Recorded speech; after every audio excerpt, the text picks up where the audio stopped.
Well, thank you for being here tonight. Now, you know, being vertically challenged myself, I've always had an affinity to hobbits, and I have been a fan of Tolkien's work since I was a kid, but so have you. We were talking backstage that you've really been fascinated with Tolkien and almost dreaming of doing a project like this since you first read the books when you were 11, 12, and 13. Can you talk a little bit about that? Well, there's an odd connection there because, as stated earlier, I grew up without a father until the age of 14, 15, and I was also, we had to move. I was born in Cyprus, then I moved as Tolkien at the age of I moved at the age of 4.5 to Finland, and then I was very much like an outsider, and I was also bullied, so I was very alone at the time when I was introduced to his books by my teacher at the age of 12, and then read the trilogy at the age of 12, 13, then went to Hobbit, then went to Silmarillion, then, you know, Leaf by Niggle in our school, which you do in your anxiety. And kind of, it's been a 30-year ride until this moment. And then I was introduced to this story, or his younger years, and I knew about the C.S. Lewis era and the Inklings and the conflict between Edith being Protestant, him being Catholic. I knew about that kind of, that's the story that you read in the newspaper every time a book is released. But I had no idea of these younger years. And I thought Inklings was the club, but no, it's actually TCBS that actually formed him, kind of the fellowship story. And then I felt this odd destiny that at the same time, I was introduced to those stories that kind of became my friends at that time, and how important finding friends for a bullied person is. He was experiencing not the bullying, but similar, the feeling of being an outsider, growing without a father. And I think it felt like it's a destiny that this is the time that you have to tell about him as a film. Were you looking, I mean, I know the script by David Gleason and Stephen Beresford, it's unique to the point that you're bringing up that usually when you think of Tolkien, you think of him as the aged, you know, Oxford Don with the pipe in his mouth, and you forget that he was a young man, obviously, at one point, and there were these formative years. So was it the fact that they were attacking the story from that perspective that was of interest to you? Yes, and I think that's always a difficulty when doing a biopic or about a real-life person, is to how do you narrow the time so it doesn't become a 3-hour or 4-hour story. And David and Stephen had already done that part before I read the script. I mean, the film is quite different now than the script, but the story that they had chosen, kind of the time frame, was this, and the themes of friendship and love, because in Tolkien's life you can choose several themes. There are several themes in life, and that was already in the script. And I think that made it interesting, and I said, you know, personal in a level, but it also allowed room for your own imagination, you know, because it's a less documented time than the C.S. Lewis era. So you have more free room to move, because when it's a narrative, it's not a documentary. When it's a narrative, you have to be able to dramatize and build it so that it works as an emotional epic journey for the audience and not as a factual documentary, you know. Yeah, I mean, that's really interesting, that this is not a documentary, and you know, there's actually a line in Lord of the Rings where Galadriel says, history becomes legend, legend becomes myth. And there's certainly a certain amount of mythology that surrounds, you know, literary luminaries like this. And obviously, C.S. Lewis, I think, would have appreciated the sort of the type of phrasing that sometimes when you're trying to create something, the facts are not as important as the deeper truth, the sort of the transcendent truth that you're trying to get across about the person. And obviously that comes across here. I mean, you use a lot of very creative flourishes, the fantasy elements in it. Can you talk a little bit about that idea, about how important, because I know you were very cognizant and very determined to get the facts straight and stick to the facts, while at the same time balancing that with trying to really dig into that deeper truth about Tolkien during this part of his life. The C.S. Lewis quote is exceptional in regards to this film, because that is exactly, we'll have to maybe readdress the line that I said was, I didn't mean like the word fact itself, I kind of meant the emotional truth, if that makes sense. Mm-hmm. Like, so that, for instance, in how Edith and Tolkien got married, they actually got married before war, and it was a longer sequence. Tolkien approached Edith several times. They met several times. Then they actually had a coffee with George Field, who was Edith's fiancé. So we try to write it so that it was factual, because first of all, that scene is wonderful. You're kind of with, I'm sorry, I'm taking a girl.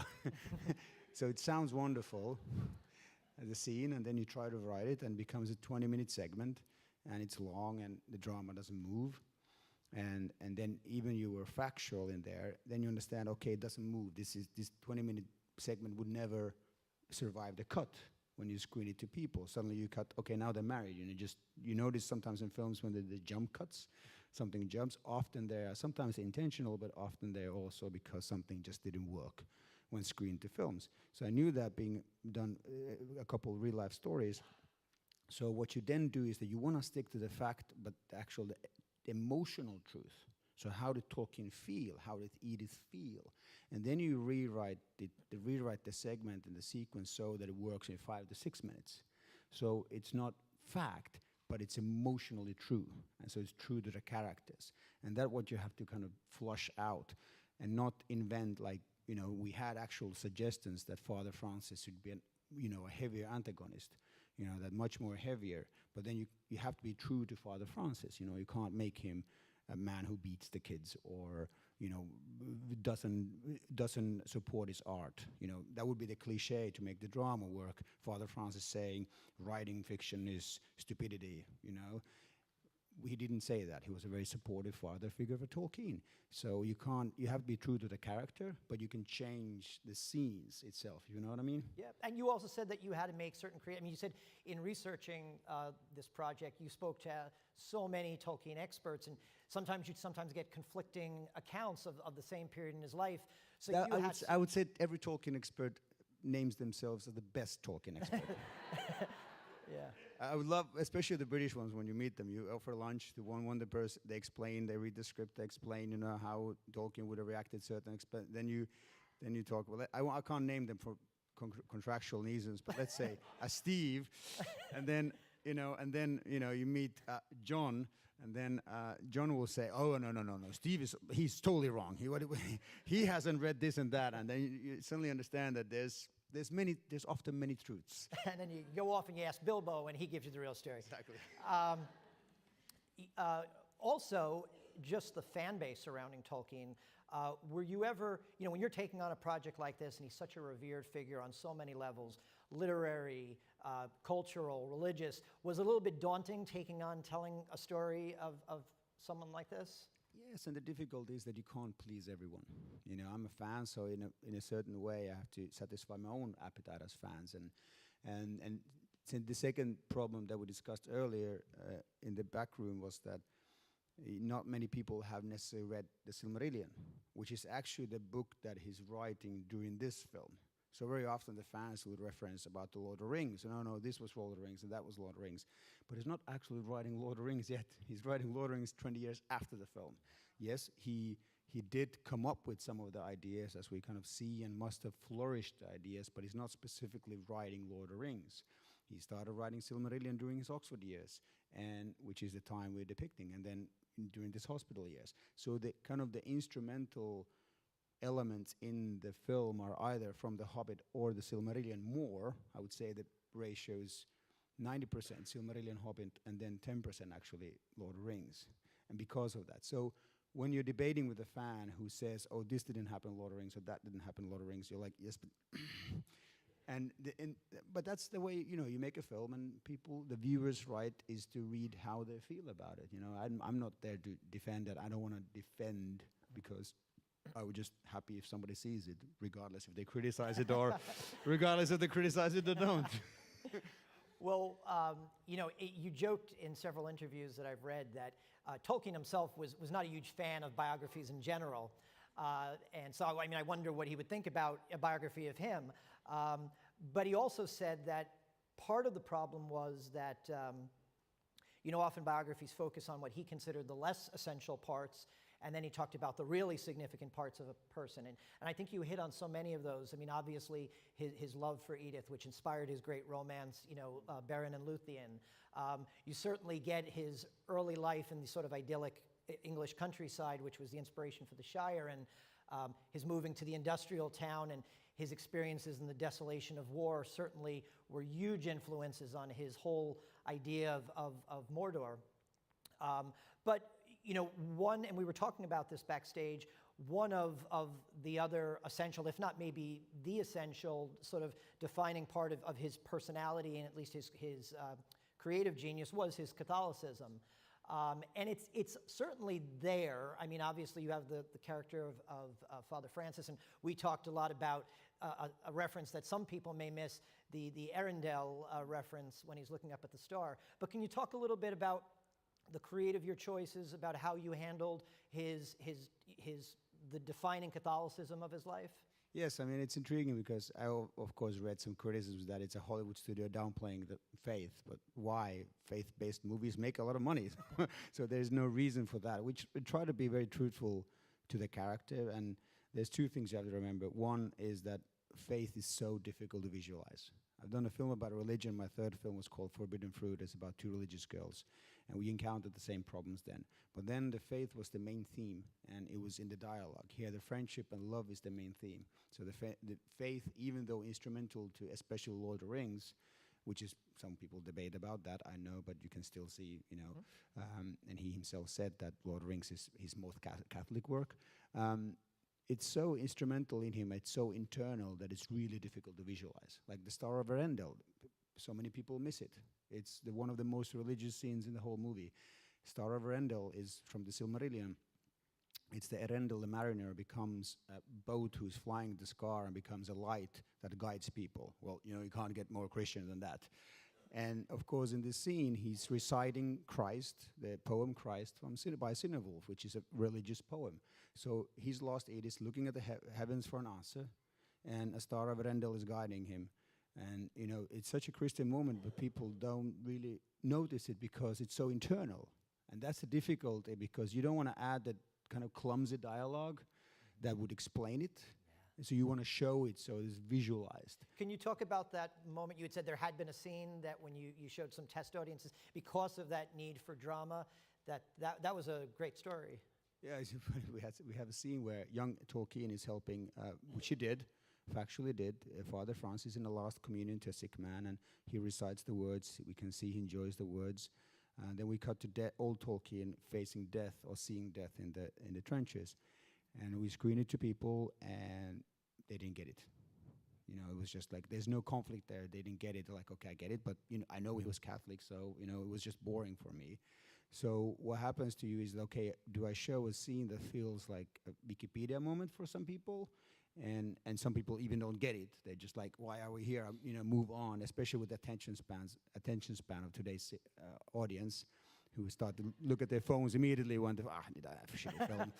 I'm going to rate it on IMDb 3, you know, in minute 15. And so we had to cut it out. I mean, we just didn't move the drama. That's a good example of faith being so internal. And it's going to be in the DVD extra, so you can see the scene. Yes, absolutely. You can see, and then you can write, like in the Wikipedia, the director said it's a bad scene, but no, it's a great scene. But that's also difficulty, is that often the DVD extra scenes, they seem like a good scene, but when you put in the film, and I said you are working with people's attention span, it doesn't necessarily guide. And what happens often is that when you have some scenes that are lengthy here, what happens is that the emotional strength of other scenes later on is somehow reduced. Because the old saying that if there's a problem in the cut, it's always previously. It's not there where the problem lies, it's always previously. You have to go rewind, where's the problem, because now the people are not feeling. You know, talking about what you did, about how hard it is to translate that, reminded me, I think there was a quote by Orson Welles who said, the two hardest things to communicate in a film is human intimacy and prayer. Those are the two things you really can't, cinema just doesn't really lend themselves. Having done 2 films by religious protagonists, I would very much recite the same, because it is film is a visual media. I think it's easier in radio because it's outspoken, so words are easily said. But this is you know. Yep. But then again, you know, I screened the film to a lot of my Catholic friends after cutting it, and I said, "Is it a problem?" They would say, "Well, we know that he's Catholic and so instrumental in it, but they still missed the Star of Arendelle." Now your star here, Nicholas Hoult, he was also a Tolkien fan from childhood, correct? And I heard he really sort of grabbed this role and really ran with it, that he, even while he was on the shoot of X-Men, he started sketching in his book these sort of Tolkien-esque sketches. Can you talk a little bit about how he approached the role? Yes, I mean, I didn't know about his fandom, and when we were casting the film, he was kind of top of my list, and I was still shaping the script to make it, what I felt that the film must be, and I met him, and I had seen his. I mean, the reason why I met him was I had seen this Netflix film called Sandcastle, and he plays a quite different role than his kind of maybe more cartoonish roles, Mad Max and X-Men. And what surprised me is a very thoughtful, intellect man, and very read, literal man. The roles don't necessarily show that. And then he really jumped on it. I think he felt it was a huge honor playing the professor, and he really, I didn't ask him to learn how to draw like Tolkien or illustrate like Tolkien, but he wanted to do that. So there are actually images of him wearing his beast makeup from X-Men. And in the makeup chair in Montreal where they're shooting, and he's drawing Tolkien, and it's hugely cute in a way. And so, but he really dwelled into the role, yes. Yeah. And we were lucky because our only worry was that the scheduling. Often these X-Men movies, if they go late in their shoot, they go 2 months late. But luckily we were in this. We had luck because they were able to release him before in time, so we had a lot of time to rehearse with him. That's great. The Tolkien Estate is famously very protective of anything dealing with the legacy of Tolkien. And there's been some news items saying that they're kind of publicly not endorsing any films because, but you did have a member of the Tolkien family attend a screening, the great-grandson, I believe. Yeah, he actually came. He was in our shoot for 2 weeks, one of the soldiers. And you have an interesting take on the whole, what your thoughts are potentially of, why they are very maybe standoffish about any project dealing with him and his legacy. Would you want to share a little bit about that? Well, I mean, I've done. This is my third film based on a real-life character, and with. My previous, we worked with Tom of Finland. I did Tom of Finland film, which we worked with the state, but also because we needed art, and also it's because of a homosexual icon, and I'm heterosexual, so I wanted to have that approach. But usually don't work with the states, and I have 2 bad experiences working with the states of films that never were finished, because they very easily, even if they're kind, they start to, you start to build the winner's history. So Tolkien did, for instance, steal a bus in Oxford. Perhaps that would not be in the film if you would work at the estate. You never know. They might be the kindest and nicest estate ever, but you never know. So you try to keep pure to your own interpretation and your own vision, and that's why you usually don't work with. 9 out of 10 biopics are done without the estate because of this specific reason. And as we are not making the film out of the books, we don't actually need the rights.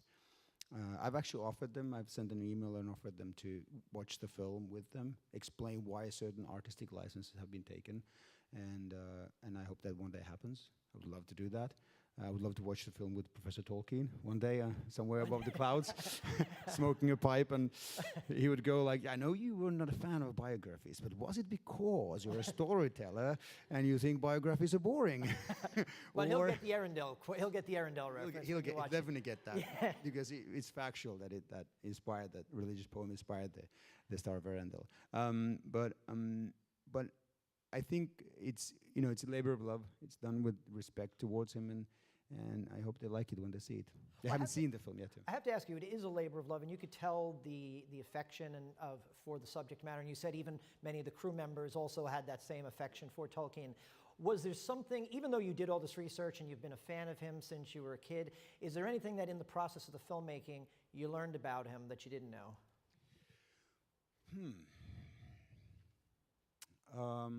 Perhaps not in the process of filmmaking. I think the Oxford years are not that well documented, and there's a nice notebook by John Garth, which is, I don't know if it's published, I think it's more like a pamphlet that explains a lot of his Oxford years. And for instance, there was an element that, as said, he wrote himself that he was a bit merry during Oxford, which is understandable. You're a young man. He also, as we spoke earlier, also wrote that said I was a bit of a bad Catholic at the time, which is also understandable. You're a young man, and he's in pain. And so one of those elements was that he was in problem with the police. He ended up in a pub fight, which we wanted to make work, but we couldn't make him page. So we kind of combined the stealing of the bus and then having the police meeting, or spending that 30 minutes in the jail, which is factual, that happened. And then he came late to the quads, and they were closed already, so he had to.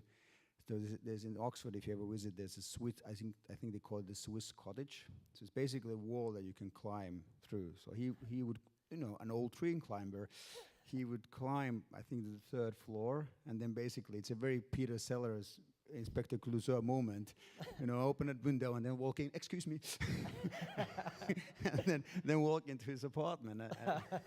And we tried to, I wanted to, it's such a, vivid moment of him, and it works in film. That's a very cinematic scene, so you want to put in the film, but again, you have to choose, and it felt again that would be not necessarily made the cut. Like it's a nice idea, but perhaps it doesn't move. Did you film that and it not make? No, I did plan. So that will not be on the. I'm just going to shoot it just in case, but we couldn't do it in the Swiss cottage. It's protected or something, and then we found a wall which is not even close that high, and then the wall was, let's say, 3 meters. I don't know how that translates, and it's very easy to climb. I said, I want Nicholas to climb this wall. And then the health and safety people are like, no, we need mattresses, and we need a harness, and then you're like, he's the Beast from X-Men. I think he can climb this wall, and then they start debating about that, and I just climbed the wall. Then I climbed the wall, and everyone, no, the director has climbed the wall. Oh my God, the production will hold, and I'm on top of the wall. Like, if I can climb the wall, the Beast can climb this wall. but eventually I wrote it out because it didn't dramatically didn't function. It's more like that would be wonderful. Well, there is a reference to another spot in Oxford, the Bird and Baby. You have a quick reference, and just a quick digression. When my wife and I were over in London for the first time, we had to make a pilgrimage. For those who know Bird and Baby, it's Eagle and Child. Eagle and Child, yeah, it's the bar in Oxford. My wife and I went there, and we were sitting there, and there's this little plaque in one of the back booths that says that I think it's Wednesday at 10 a.m., him and C.S. Lewis would meet there to read out their transcripts. And we said, what day is today? And it was Wednesday. And then I said, what time is it? And it was 10 a.m. And sort of the hairs on the back of our head stood up. But then you heard somebody shout, elves, not another elf. But you actually had another really great story about where one of the difficulties in shooting in Oxford, but at the same time, you can't replace Oxford. Can you share that story? Well, Oxford is very expensive. This wall costs X amount of money, that street costs X amount of money, and that, shooting there. And, a lot of TV series are shot there, and I understand that because they need to preserve it, and it costs a lot of money. And then producers at some point, I was very keen on, we have to shoot in Oxford, and the producers are like, but it's very expensive, and I think they try to negotiate the price down, and the response was, you are welcome to try somewhere else to shoot Oxford. So we eventually shot in Oxford. I think the check was written. Right. But there was also another nice moment because that's those scenes that are happening. The lawn is a factual thing, and as a student, you can't walk on the lawn, and there's a fine of £10 if you walk on the lawn as a student. And so the manager of the area, Philip, we started being very good friends because I was always pushing Philip, maybe we shoot here.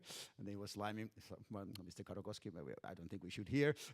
But we became really good friends during the production. And then we were shooting one of those scenes where there were a lot of people on the lawn. And they were preparing the scenes. There was maybe 50, 60 people on the lawn.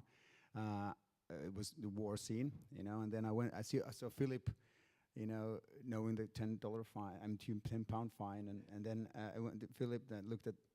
He was looking at these people, and I said, "Is everything all right?" And then he said, "No, I'm just calculating that we'll have a fabulous Christmas party this year." Oh, Well, we do want to give the audience a chance, but one last question.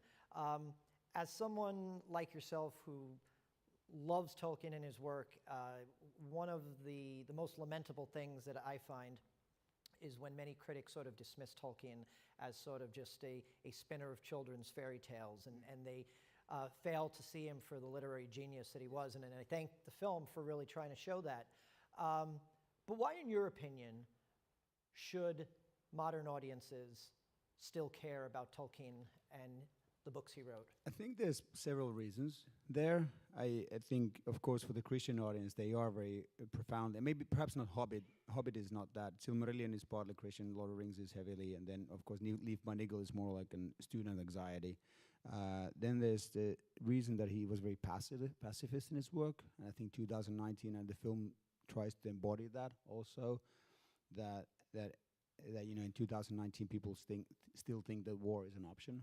And it's not, all those innocent souls as we see in the film. And it's crazy, that's a true story, that they would party because they're going to war, because the propaganda had been built so that, young men, you'll go to Germany and you'll kill a couple Germans and you'll come back as heroes and the girls will like you. So the young men were kind of totally blinded by the fact. I mean, the blinded maybe as we show that they were interiorly afraid, but outside you're kind of supposed to be upholding this party mentality.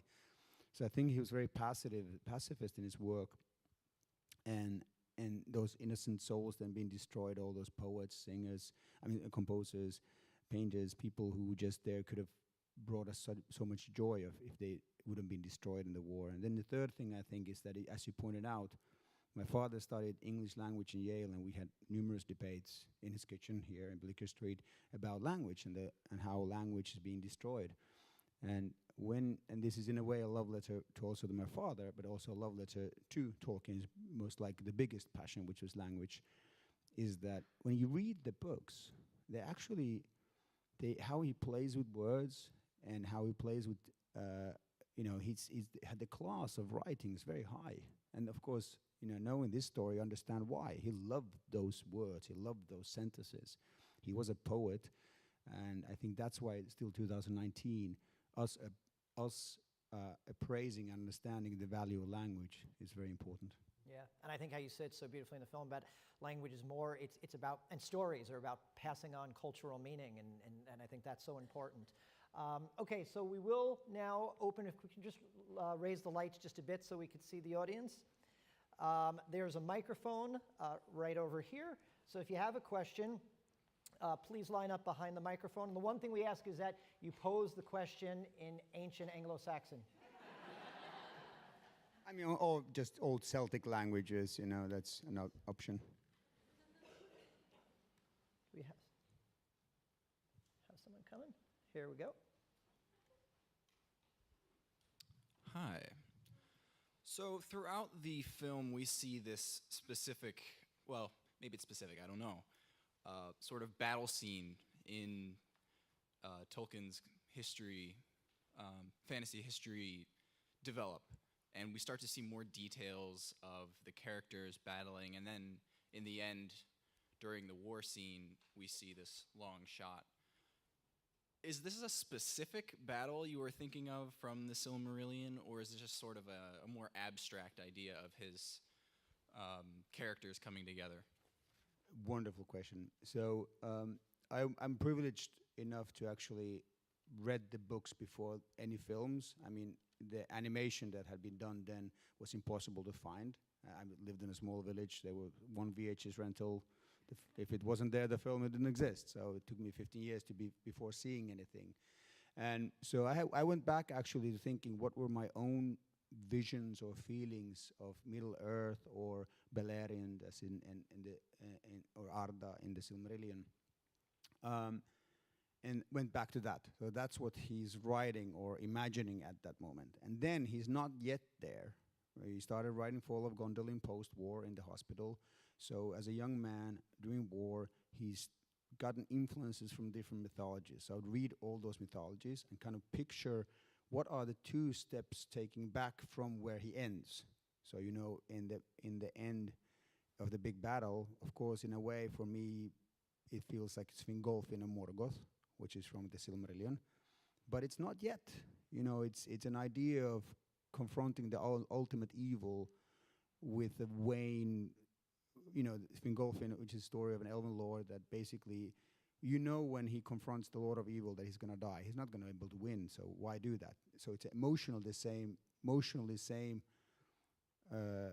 emotion that he must have experienced in war, because it's so, in so many of his mythologies, the same feeling happens, right?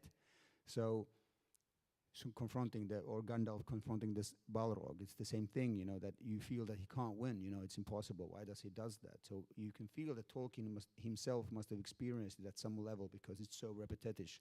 So these kind of moments you find, so it's not necessarily a specific battle, but it's more like moments, emotional moments that I can reflect from his books, and then every moment is kind of reflecting that emotion. All right, thanks a lot.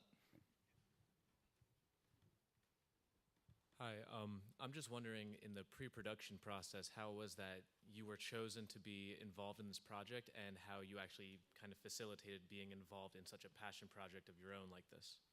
I never told it I'm such a Tolkien fan, because I don't think studio would have loved it, knowing that how much it's going to cost with the VFX. No, now jokes aside, I was sent the script. I had met Fox Searchlight earlier, a couple of years earlier, like in 2014. They had seen my older films, and we had discussed what could we do together. And then they sent me the script. I think it was just they needed a voice on the script. They had developed it for years, and they needed a voice on it, the director's voice. And then we met, and I found this relatable kind of the element of outsider and the element of kind of dwelling into his imagination, which is not so heavy on the script. I think there's one nightmare scene and maybe one additional fantasy scene, but it didn't really dig into Tolkien's mind, which I felt very important. So kind of that was when I jumped in. That was my main focus, on trying to kind of how am I able to go into Tolkien and how his imagination as previously works. As it works, like the Selador scene, for those who haven't read the Silmarillion, it's the two trees of Valinor, but it's not yet the two trees of Valinor. You know, it's the first idea of using his biggest love. So that was very much my main focus on then when hitting into the script. Okay, thank you.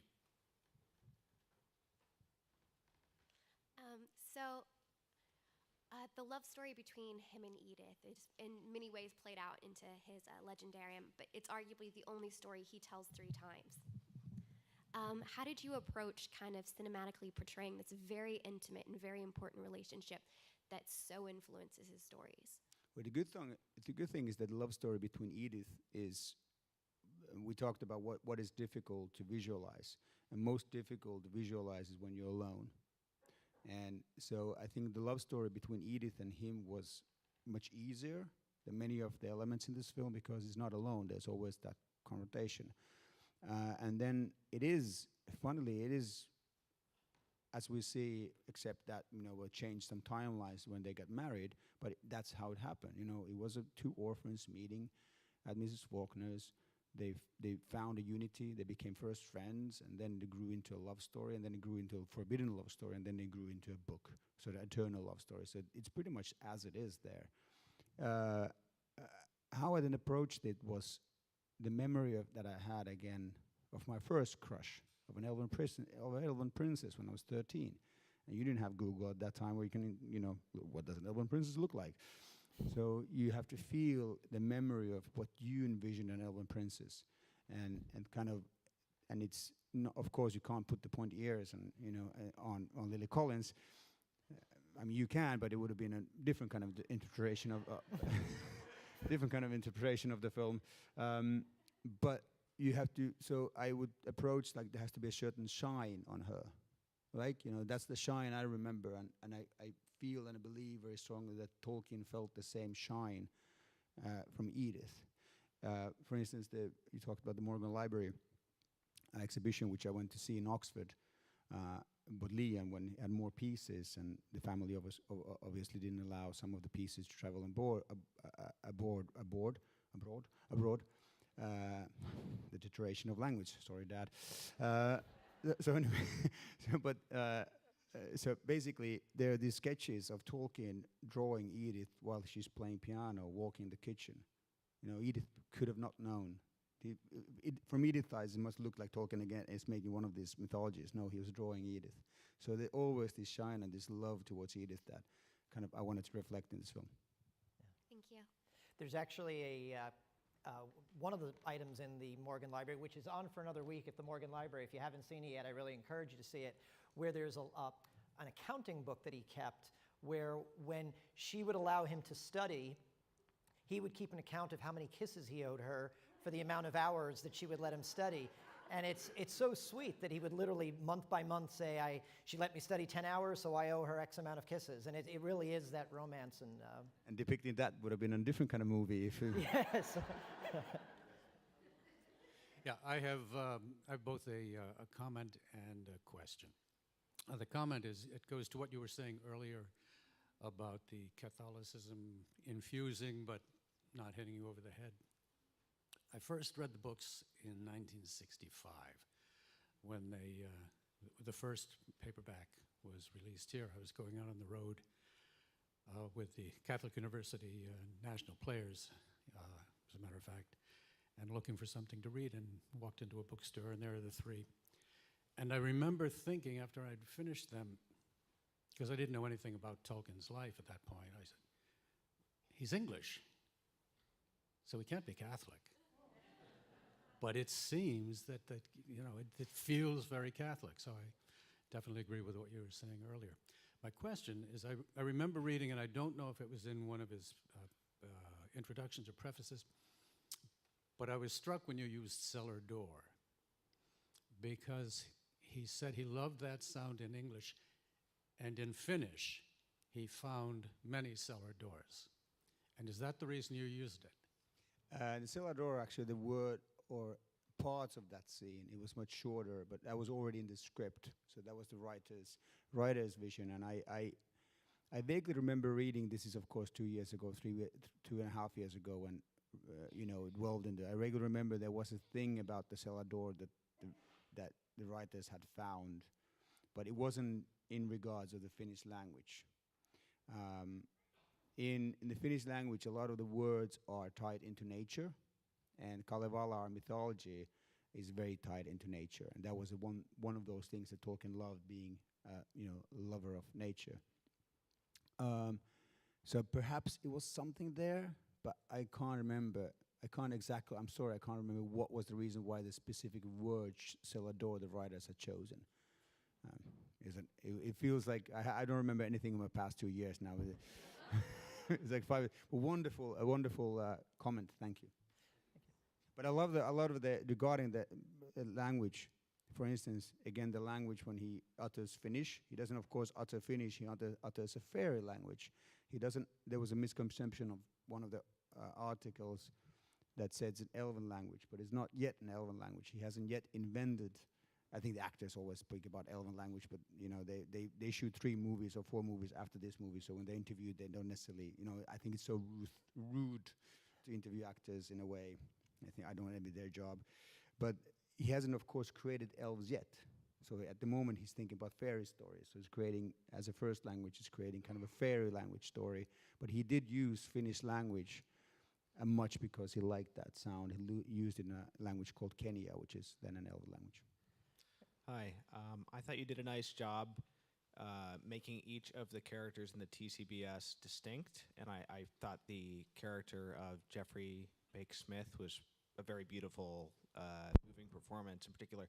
I was wondering, what did you and the actors have, what material did you have to draw upon in fleshing out each individual member of the TCBS? Some of them had letters published, and then there's a very good book by John Garth, which is the Tolkien and the Great War, and he's done a very extensive research about them.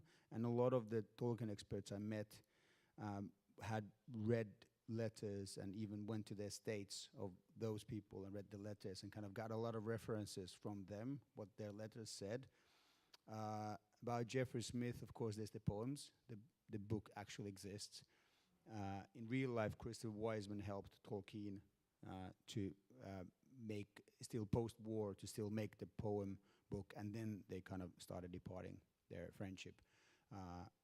Kind of it's weird. They distanced themselves from each other. But they finished the poem book together with Ruth Smith, with the mother. But it's really difficult. Always, you try to find who the character is, and I said it's much like listening. Basically, the method is listening to everyone, listening to everyone's interpretation, reading everything. I went to art school.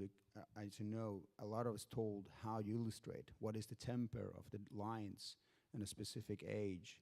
So you look at also the different kind of how the illustration changed during the year. So you just try to find everything, and then you kind of here it is, that's the person. Thank you. We have time for one more question, and no better person to end it on than Mr. Mattsson. Cole is a huge Tolkien fan, so I'm glad we can get him to ask a question. So no pressure. No pressure, no pressure. Mine is actually a very simple question, but first I want to say thank you for this film and for the care you clearly took with Tolkien's story. One of the few characters I didn't know anything about was Professor Wright, and so I wanted to ask, was that a real person? Was that a composite of professors? What was his philological mentorship and instruction like as an undergraduate? Professor Wright was a factual person, and factual, like in Finland, became a huge mentor. And I would say for Tolkien coming from that history and that background, there was a certain level of uncertainty within him own. So I think Professor Wright was one of those people first, kind of strengthening Tolkien's knowledge and self-awareness about his abilities and self-confidence. So Professor Wright was very much like in the film, always portrayed, and I think there's even a book about him which I haven't been able to find. But what I read, the articles written about him is considered to be very goofy. So there is, I would say, Derek Jacobi there does very much truth to the character, and he would walk around Oxford famously talking with weird languages and guiding his dog in weird languages, which means that he would shout a weird word and the dog would do something, and people would of course be like, "What is happening here?" So he was very much like Derek Jacobi's character, a little off, little kind of weird, and walks somewhere where you don't. Oh, what is it that doesn't work? So we try to approach that.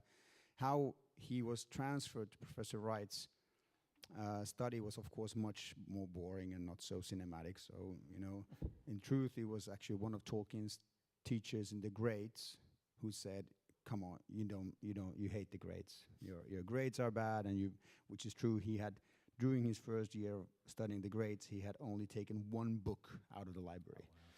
So there's a record. So he really didn't. He was very merry, stole a bus, but he didn't read the grades. So his teacher will I'm gonna hook you up with this guy called Professor Wright. So it's much more boring, the story. So Tolkien would go to Professor Wright's house and they would talk about language, and then Professor Wright would sign him a scholarship. And so we cinematized that a bit to make it a bit more dramatic. The emotional truth, yeah. It's emotional truth. That's the feeling they must have had when they met each other and they were able to talk with weird languages together. And I appreciate the importance of that conversation taking place on Addison's Walk, which was the site of the later important conversation with C.S. Lewis. So thank you again. There are several homages there done. Yes. Sure. If it's okay, I'd like to give the last word to Tolkien himself. You referenced one of the reasons why you think Tolkien's important is his whole approach to, what he saw as the obscenity of war. I mean, obviously he recognized sacrifice and heroism. But we did a play here several years ago called Death Comes for the War Poets, which really dealt with some Catholic poets in the First World War like Siegfried Sassoon. And they, when you think about the First World War, you think about disillusionment. But Tolkien actually came through the war mainly because of obviously the love of Edith. She was his Luthien and part, obviously his faith. But he did come through with a sense of hope, and I think that comes across in the film too. The ending is a very hopeful ending. And the scene you shot with the Arendelle reference reminded me of another scene. It's really my favorite scene in the whole trilogy. It's a scene when Sam looks up at the star. Tolkien talks about how Mordor always casts its shadow. Even when a reader reads it today, everyone has their own Mordor that they must deal with. So at his lowest point, Sam is looking up at that star, and Tolkien says this, if I could just read this shortly. It goes, "There, peeping among the cloud rack Above a dark tor high up in the mountains, Sam saw a white star twinkle for a while. The beauty of it smote his heart as he looked up out of the forsaken land, and hope returned to him. For like a shaft clear and cold, the thought pierced him that in the end, the shadow was only a small and a passing thing. There was light and high beauty forever beyond its reach. So as all fellowships must come to an end, this fellowship must come to an end, but I thank you for reminding us that there's that beauty high above, and we thank you for being here with us tonight. Thank you very much. Thank you.